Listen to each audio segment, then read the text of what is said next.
mga balita gikan sa Visayas ug sa Mindanao. Problema karon ang ashfall dito dapit sa Bulkang Kanlaon. Pasado alas 7 kagabi, may buto na sa bug-usab ang bulkan. Sa mga video nga kuha sa Fivox, nakita ang aktual nga pagbuto nga 2 ka minuto ang gidugayon. Nag-andam na ang mga local government units sa pagpabakwit sa mga residente. Sa pagkakaron, nagpabilin sa alert level 2 ang bulkan pero usbon panigtanaw sa Fivox human aning pinakabag-ong pagbuto. Atong pangutanon si Dale Israel gikan sa One News Cebu para mga itag-update bahin aning bulkan. Dale, maing udto kanimo, una apektado ba mo diha sa ashfall unya kung dili unsa man ang mga areas ang apektado?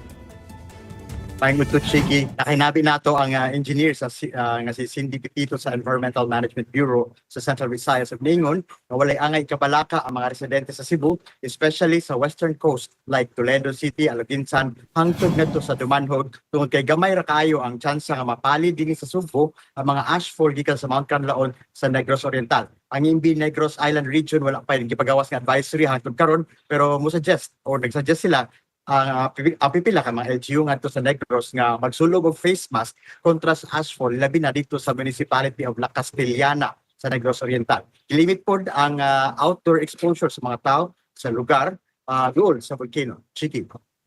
Pero in case, Dale ba, naanay mga hinabang nga giandam ang mga LGU para sa mga maapektuhan sa kaning mga residenteng maapektuhan ba?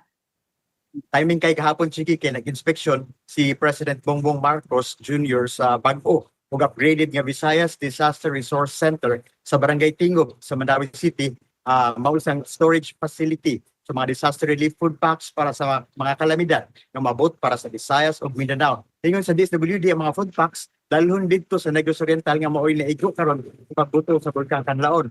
Naa na kuno 4 million ka mga food packs ang naka-storage karon sa Mandawi City and dito gikan sa Mandawi padala sa Negros Island. Mas paspas naman kuno ang pag-repacking sa mga food items tungod sa mga bagong facility dito sa Mandawi nga mogamit og specialized hydraulic machines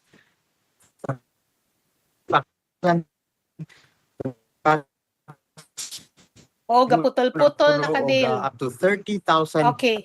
packs. Ang monat. Yes, Chiki. Ang city sad ang muy supply sa Mandawi tungod sa kagibuhat facility dito sa Butuan City. Chiki. Okay, daghan kayong salamat sa imong update, Dale Israel gikan sa One News Cebu.